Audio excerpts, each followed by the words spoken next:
Namastê para todos, muita paz. Namastê, muita paz a todos. Muita paz, Bruno. Muita paz, Herbert. E hoje a gente finaliza, né, o capítulo 18, né?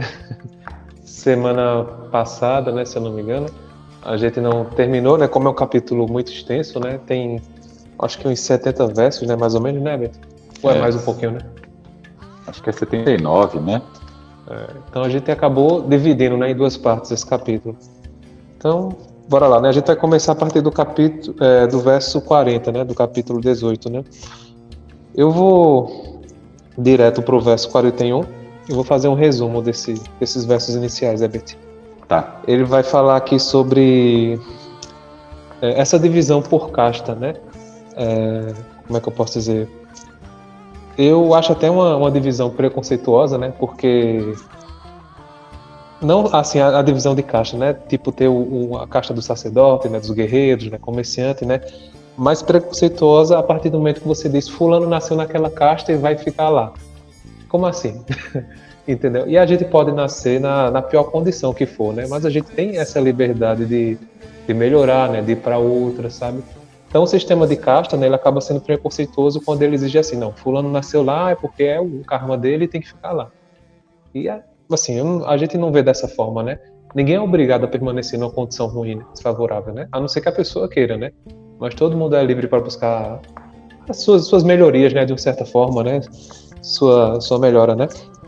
Mas bora lá, né? O que eu entendi desse verso foi o seguinte: cada pessoa, né? De acordo com suas vidas passadas, ela vai trazer certas aberturas e certas inclinações, né? Por exemplo, uma pessoa que foi um sábio no passado, né? Ela vai ter uma inclinação para filosofia, né? Para os estudos espirituais, entenderam? Uma pessoa, por exemplo, que em vidas passadas foi guerreiro, né? Ela pode trazer certas características, né? Que meio que vão empurrar ela para assumir determinados postos que lidam com poder, com esse tipo de coisa, né? E por aí vai, né? Então, cada pessoa, de acordo com aquilo que ela viveu no passado, com o que ela fez, ela vai trazer certas características que vão estar influenciando nessa vida dela, né? Então, assim, resumindo esse capítulo do 40 ao 44, o que eu entendi foi mais ou menos isso. Porque eu não sei qual foi a tua visão.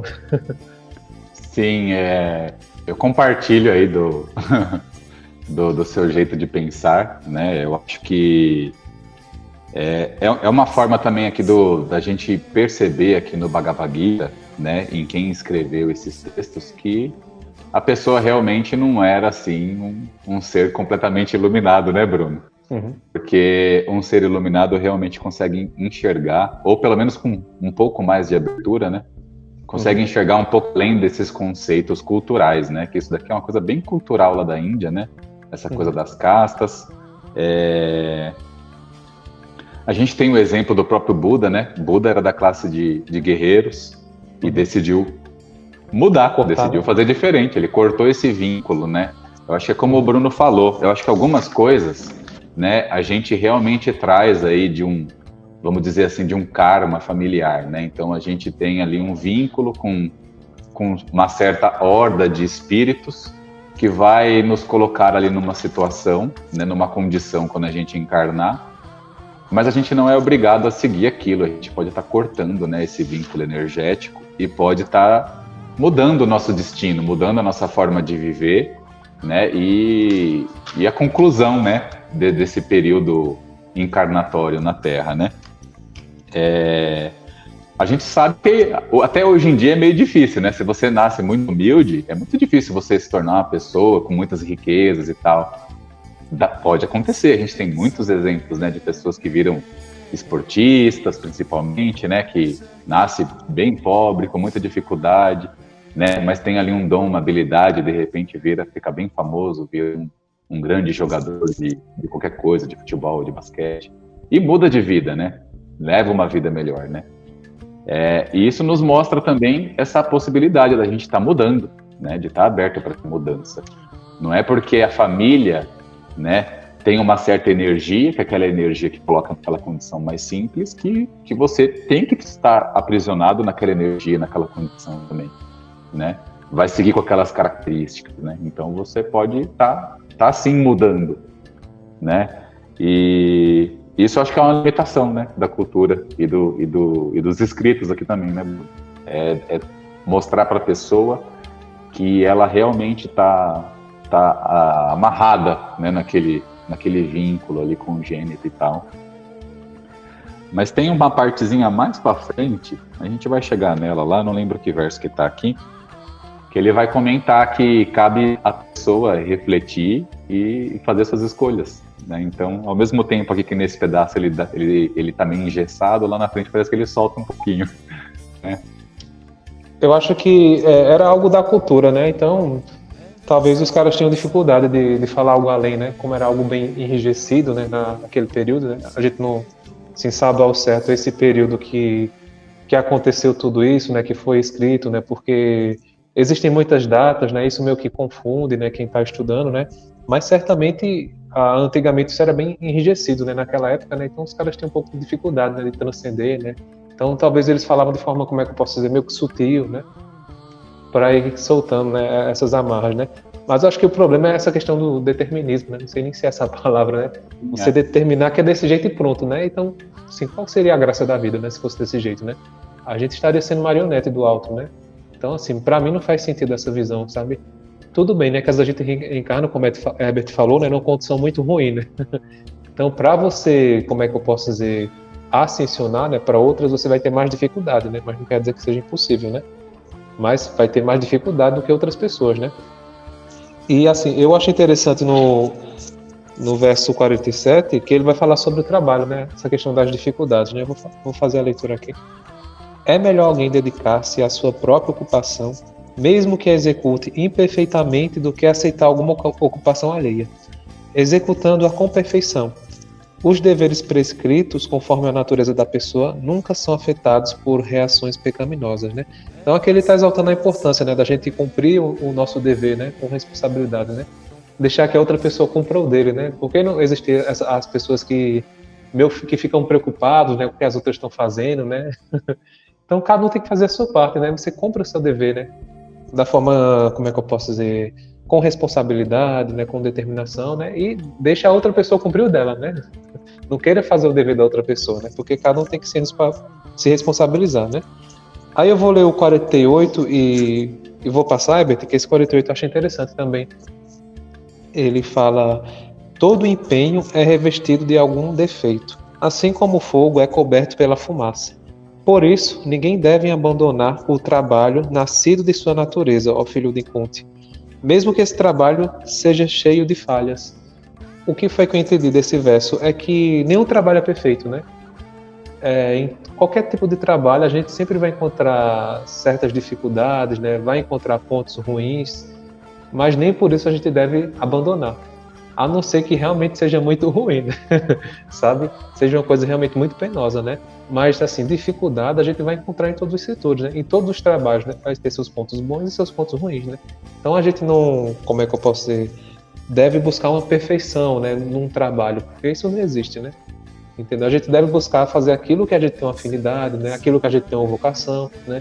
Que pode ser algo que a gente já traz de outras vidas, né? Pode ser algo desenvolvido nessa, né? Mas o importante é a gente seguir, né? Essa nossa vocação e fazer bem feito, né? E sabendo que a gente vai estar sujeito às dificuldades, né? Inevitavelmente, né? Faz parte dessa condição que a gente está encarnado, né? E aqui, de certa forma, ele já deixa uma brechinha também, né, Bruno? Que cada um tem um papel a cumprir, né? E não é porque você é de uma determinada casta, de uma determinada linhagem, que você está aprisionado àquelas condições, né? Talvez você tenha uma natureza diferenciada dos demais que seguem aquele padrãozinho, né? E isso vai te levar para essa mudança, a conduzir sua vida de outra forma, né? É aquela coisa, aqui eu vejo também assim, né? Não é para você olhar o outro trabalho achando que o outro trabalho é melhor do que o seu, né? E querer fazer o outro, né? Que não é o seu trabalho, né? O que a gente realmente deve buscar fazer é aquilo que a gente sente dentro do nosso coração, né?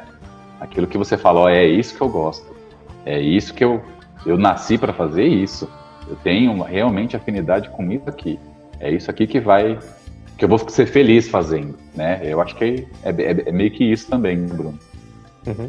Buscar perfeito. o que você sente no coração, né? Uhum. E é como uma grande engrenagem, né? Se cada um faz a sua parte, né? A máquina funciona melhor, né? veja, por exemplo, nessa vivência em sociedade, né? Tem que ter médico, tem que ter a polícia, né? Cada um cumprindo o seu dever, né? E por aí vai, né? Cada um fazendo o seu trabalho, né? Vai ajudando no todo, né? Digamos assim, né? Aí tu quer ler o próximo, Herbert? Eu ia pular agora já para o 51 até o 56. Pronto, pode ser. Eu faço a leitura do 28, do 58, quer dizer. Tá, beleza. Então eu vou ler. Ó, no 51 ele vai falar assim: com a mente saturada de plenos e claros conhecimentos acerca da verdadeira natureza do espírito, sendo perseverante no domínio da mente, tendo abandonado toda a aliança com objetos sensórios, e estando livre de influências do amor e ódio, sendo frugal na dieta e com a palavra, o corpo e a mente educados na obediência, sente-se num lugar solitário e pratique sempre a meditação, cultivando o desapaixonamento. Finalmente, banido de si o egoísmo, a resistência, o orgulho, o desejo, o rancor e o senso de posse, alcançará ele aquela paz que o capacitará a unificar-se com Deus. Unificando-se com Deus, ele é sereno, nada mais o entristece, nem ele deseja, ama por igual todos os seres e me ama intensamente. Com este amor intenso, ele sabe claramente quem sou e o que sou, conhecendo-me claramente. Com esse mesmo amor, ele penetra então em mim. Realize ele todas as ações refugiado em mim e não apenas o seu dever próprio, e por mim, graça alcançará a perfeição, eterna e imutável. Então eu vejo assim que nesses versos, né, ele está falando justamente da forma que se alcança essa unificação com o todo, né? Com Brahma, no caso aqui do Bhagavad Gita, é a Krishna que está representando essa divindade, né? Então alcançar esse estado é realmente vivenciar todas as coisas aqui na matéria, né? E aos poucos, naturalmente, ali se desapegando de tudo isso, né? Se entendendo como algo maior, algo que está além das coisas da matéria, né? Ele citou aqui um monte de coisas, né? Falou dos desejos, né? Orgulho, rancor, né? Se desapega dos pensamentos, dos conceitos, dos sentimentos. Você vai entendendo que você está além de tudo isso. E aí você se une com esse todo.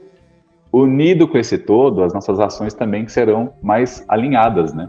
Vão estar em harmonia com essa lei universal.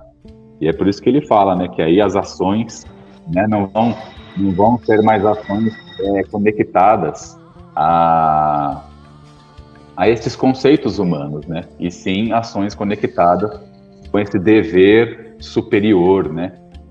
De quem realmente ali é uma coisa só com esse divino. Foi isso que eu entendi aqui desse trechinho. Bruno, quer comentar aí? Não, tá bom, tá ótimo. Eu vou pro 58 agora, Herbert. Pode ir. Se te tornares consciente de mim, superarás por minha graça todos os obstáculos da vida condicionada. Entretanto, se não trabalhares com essa consciência, mas agires com falso ego e deixares de me ouvir, estarás perdido, né? Então, quando ele fala consciente de mim, né, da centelha, né, presente em cada um de nós, né? Então, aqui mais uma vez ele vai falar sobre a questão das dificuldades, né? Quando a gente tem consciência, né, que a gente é uma centelha do todo, né, vivenciando essas experiências aqui na matéria, né, é claro que a nossa forma de enxergar, né, as dificuldades e de lidar com elas é totalmente diferente, né? E isso faz toda a diferença, tá? Faz toda a diferença, né? Você entender que as dificuldades são passageiras, né? Como é que eu posso dizer? Fazem parte dessa experiência humana, né? Mas que na verdade são degraus, né, para que a gente possa cada vez mais estar subindo, né? A gente consegue passar de uma forma muito mais tranquila e leve, né? Diferente de quando a gente dá vazão apenas ao ego, né? O ego, ele quer sempre estar na frente, né? Quer sempre ser melhor do que os outros, né? Então essa pessoa que vive baseada no ego, ela não vai entender as dificuldades, né? Vai, assim, acreditar que ela está sendo está passando por uma situação ruim, né? Por conta de fulano, cicrano, né? E nunca é por conta dela mesmo, né? Então esse tipo de pessoa, né? Aí agora eu vou ler o verso 60. Ele vai falar sobre a influência da ilusão. Estás agora te recusando a agir segundo a minha direção. No entanto, compelido pelo trabalho nascido de tua própria natureza, acabarás fatalmente agindo, ó filho de Kunti. Vocês lembram que no início da Bhagavad Gita, né, o Arjuna estava resistente, né? Ele tinha um dever para cumprir, né, como guerreiro, né? Mas ele estava meio que querendo fugir disso, né? E o Krishna orientando, né? Cumpra o seu dever, né? Seu dever é isso, né? Então, até mesmo aqui, o Krishna vai chamar mais uma vez a atenção, né? Ele vai dizer que, olha, sobre a influência da ilusão, né? Estás agora te recusando a agir segundo a minha direção, né? Imagina o seguinte, né? Trazendo agora para a nossa vivência, né? Imagina que você sabe o que tem que fazer, mas você fica resistente, né? Por conta do ego, né? Você não quer seguir aquele caminho, né? Porque vem o medo, a insegurança, né? E tudo mais, né? Esses inimigos internos, né, Herbert? Então você não quer seguir essa direção da sua alma, né? E aí fica empancado, né? Porque nem vai para frente nem para trás, né, Herbert? Quer comentar desse verso aí, Herbert? Quero fazer um comentário. E é o que ele fala, né? Se você... A sua própria natureza vai te forçar a agir, mesmo você não querendo, né? E ele fala que quando você está com ele, né? Quando ele compreende o que ele deve fazer e faz isso sem esperar nada em troca, né? Realmente fazendo porque é o dever dele e tal, e vai sem medo, porque entende que ele é algo além de tudo isso que é material, né? Ele consegue vencer esses obstáculos, mas se ele for com esse medo, sem vontade e tal, o que provavelmente vai acontecer? Ele vai ser derrotado, ele vai ser morto ali no combate, né? E isso aqui é muito do Karma Yoga que a gente leu, né, Bruno? Uns vídeos atrás, né? Ele tá meio que falando de novo do Karma Yoga, né? Que aí ele vai falando que quando ele tá em união, né? Quando ele vai agir em união com esse todo, né? Estando unido aí com essa divindade, com essa sabedoria divina, né? Que aí ele vence todos os obstáculos, né? Ele vai estar agindo de forma correta, né? E as forças superiores vão estar ao lado dele ali também, né? Na hora do combate, né? Auxiliando. Uhum. Olha, vou dar um exemplo bem pessoal que eu passei. Eu sempre tive muita afinidade com a prática da meditação, né? A filosofia do yoga, né? Mas até chegar no momento de eu dar aula, assim, foi muito tempo, sabe? Eu sempre tive essa resistência, né? Porque eu não queria, assim, colocar a cara à frente, sabe? Para estar direcionando o trabalho, né? Mas como o próprio Krishna falou, né? Chega um momento que a vida ela vai conduzir você a isso, né? De uma certa forma, né? Então foi o que aconteceu comigo, né? Quando eu menos esperava, eu já estava dando aula, né? Mas não era uma coisa que eu almejava, digamos assim, né? Tinha aquela afinidade, né? De praticar, né? Sozinho, né? De, assim, ter essa busca, né? Mas nunca imaginei que eu ia dar aula, né? Mas inevitavelmente fui meio que empurrado para esse caminho, sabe? E, então é bem o que o Krishna está falando, né? Você pode até fugir, né? Mas inevitavelmente vai chegar uma hora que você vai ter que aceitar, né? Porque é o nosso dharma, né? É o nosso dever, né? Foi o mesmo comigo, viu? Alguma coisa. Às vezes até a dificuldade mesmo, né? É uma forma de fazer você mudar a direção, né? Da sua vida. Eu vou caminhar para o finalzinho agora, Herbert. Eu vou ler o verso 74. Tu quer ler o anterior a esse? Eu marquei aqui para ler o 67 e o 68. Deixa eu ler aqui. Beleza. No 67 ele diz assim: disto não digas nada ao mundano, nem ao ímpio, nem ao que não quer ouvir, nem ao que me maldiz. E no 68 ele continua: mas quem com sublime devoção divulgar este segredo entre meus devotos chegará até mim, sem dúvida alguma. Eu vi esses dois versos, né? Lembrando que a gente está no final do livro, né? Então ele está já falando, né? Não fale para quem não quer ouvir, né? Para a pessoa mundana, para aquela pessoa que vive mais na ignorância, não fale dessas coisas. Por quê? Porque ela não vai entender, né? Uhum. A gente está fazendo esses vídeos e a gente sabe que quem vai chegar nesses vídeos é que realmente precisa ouvir essas coisas, né, Bruno? Uhum. A gente faz realmente de coração aberto, porque a gente sabe que vai alcançar quem tem que alcançar, né? E aqui no 68 ele reforça que isso é algo sublime, né? É algo que deve ser realmente feito e que é visto com bons olhos pelo alto, né? Por os nossos mestres, nossos mentores espirituais, né? Porque a gente está divulgando um conhecimento, está divulgando uma sabedoria que não é para todo mundo, né? É para algumas pessoas, né? Mas que deve ser feito, né? E aqui ele já meio que aqui nesse texto aqui antigamente, acho que ele falava assim já meio que para os brahmanes aqui, né? Tipo, ó, isso aqui é só para vocês, né? É dessas castas para cima, não adianta falar daqui para baixo, porque o pessoal não vai entender, né? Mas foi uma coisa interessante que eu vi aqui e queria e marquei para falar, porque eu acho legal as pessoas, conforme forem adquirindo certa sabedoria, certo conhecimento, e forem encontrando outras pessoas que querem, né, também ter acesso a essas informações, é importante a gente estar realmente difundindo, né, de um jeito ou de outro, né, porque é um conhecimento que deve ser dado a todos em algum momento, né, tem gente que ainda não está pronta agora, mas mais para frente pode ser que esteja, né, então eu achei legal esse trechinho aqui e quis deixar aí o registrado, né? Registrado, é. Ah, muito bom. E aí pode seguir. Verso 74, né? Agora já finalzinho, né? Sanjaya disse: assim foi que eu vi a conversa entre duas grandes almas, Krishna e Arjuna. E tão maravilhosa é essa mensagem que os pelos de meu corpo estão arrepiados, né? O louco, né? Olha, o Sanjaya é a pessoa que tá narrando, né, essa história, né? Vocês lembram do início, né? Começa com Sanjaya, né, falando pro rei, né, esses acontecimentos, né? Mas aqui no próximo vocês vão perceber que, na verdade, o Sanjaya ouviu do mestre dele, né? E o mestre dele ouviu de outro mestre, né? Aí, isso é que eles falam de sucessão discipular, né? Que o mestre passa pro discípulo, o discípulo passa pro outro e assim vai, né? Então, certamente, essa história passou por várias distorções ao longo dos tempos, né? Como faz muito tempo, né? Dificilmente se manteve preservado, né? Como é que eu posso dizer? O texto real, né? Mas muitos acreditam que essa história que está sendo narrada aqui faz parte da história da Índia, né? Antiga, né? Aí eu vou finalizar com 75 agora. Pela misericórdia de Vyasa, ouvi diretamente do Senhor de todo o misticismo, Krishna, estas palavras muito confidenciais que ele mesmo estava dirigindo a Arjuna. O Vyasa seria o mestre do Sanjaya, né? Então o Vyasa ouviu de outro mestre e compartilhou para o Sanjaya. Entenderam? E o Sanjaya foi acho que o responsável por escrever, né? Não tenho certeza. Mas assim, foi como é que eu posso dizer? Uma história que foi sendo passada, né? Entendeu? Como uma lenda, né?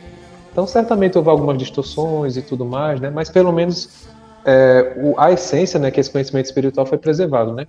Por mais que a guerra não tenha acontecido dessa forma, né? A essência espiritual foi preservada nesse livro aqui. Isso é muito bom, né, Herbert?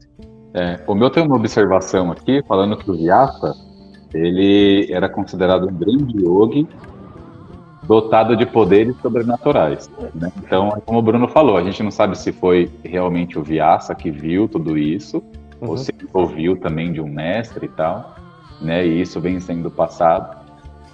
Isso também justifica esse engessamento cultural que a gente tem aqui, né, com relação às castas, né, e algumas outras coisas, porque é um sábio que visualizou todo esse diálogo, todo esse cenário através de uma retrocognição, de uma expansão de consciência, acessando aí registros akáshicos, a gente não sabe como, mas acessou esse conteúdo e isso foi sendo passado, né? E até isso virar um livro, né, sofreu muitas alterações aí no meio do caminho, né? Até como o Bruno falou, a essência, né, quem olha aí nas entrelinhas, a essência da coisa está aqui. O importante é escrito, né? Para quem tem olhos penetrantes aí, né? Na observação do meu, ele fala o seguinte, que Narada é discípulo de Krishna. Deu para ouvir, passou um caminhão agora. Deu para ouvir. Ele fala, Narada é discípulo direto de Krishna e o mestre espiritual de Vyasa. Portanto, Vyasa é tão autêntico quanto Arjuna, porque está na sucessão discipular. E Sanjaya é discípulo direto de Vyasa. Por isso, pela graça de Vyasa, olha, os sentidos de Sanjaya foram purificados e ele pôde ver e ouvir Krishna diretamente. Veja que coisa interessante, né? Então, o mestre talvez tenha feito assim alguma prática com ele, né? Ele pode até ter acessado os registros aí espirituais, né? Como o Everton falou, né? Ele capacitou o Sanjaya, né? A ver, né, o que aconteceu de fato, né? Para que ele pudesse registrar, né? Posteriormente, né? Agora eu te pergunto, será que esse Narada é o mesmo daquele conto lá do Narada? É ele mesmo. Ah, então provavelmente foi o Narada que viu tudo, né? Se é o mesmo, deve ter sido. É porque assim, tem muitas lendas sobre esses caras, a gente não sabe até que ponto é real, até que ponto, sabe? Mas certamente deve ter existido, né? Uma pessoa com esse nome, né? Que foi um grande mestre espiritual, né? Agora meio que vai mesclando com as lendas, sabe? E tudo mais, né? Assim como Cristo, né? A gente não sabe se realmente existiu essa figura, né? Ou se é apenas um ser mitológico, né? Eu acho que existiu, né? Alguém assim semelhante, né? Com esse conhecimento espiritual, né? Mas pode ser que não existiu, né? Entendeu? Mas o importante é o conhecimento, né? Que está sendo exposto aqui, né? Assim como a gente sabe que teve Jesus, né? A gente não tem certeza de tudo que aconteceu, né? A gente tem as escrituras lá na Bíblia, né? No Novo Testamento, lá no Evangelho. Você tem lá a mensagem. A essência da mensagem está ali. Mas será que a vida dele era 100% daquele jeito? A gente não sabe, né? Porque vem sofrendo distorções. A mesma coisa com essas escrituras hindus. É verdade. O importante é o que ficou, né? É a mensagem espiritual, é a mensagem de amor, é a mensagem, né, que vai trazendo pra gente, como é que se diz?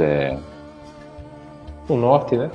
Isso, um direcionamento, né? Ali para você agir de uma forma correta, né? Pensando realmente em evolução, em se desenvolver, em se tornar uma pessoa melhor, né? Isso é o importante, né? É verdade. Então a gente chegou ao final, né? Eu queria assim agradecer ao Herbert, né? A presença de todos que vêm nos acompanhando, né? Desde o início, né? E também queria fazer o convite, né? Esse trabalho que a gente desenvolve, né? É um trabalho que está acoplado à nossa prática do yoga, né? Porque a gente vê o yoga muito mais do que apenas uma prática de postura, né? Mas também um caminho de transformação, né? E de elevação espiritual, né? Então quem quiser conhecer esse nosso trabalho também através do yoga, né? Pode nos procurar, né? O Herbert ele dá aula na cidade de São Paulo, né? Ribeirão Pires, não é isso, Herbert? Isso. Eu estou dando aula online atualmente, né? Mas o meu espaço ele fica aqui na cidade de Pernambuco, né? Então é isso, pessoal. Deixem seus comentários, né? Se gostaram, se não gostou, né? A gente fica muito feliz de acompanhar, né? Esse retorno de vocês, né? Então, namastê para todos, muita luz e muita paz. Namastê, muita luz, muita paz e muito obrigado.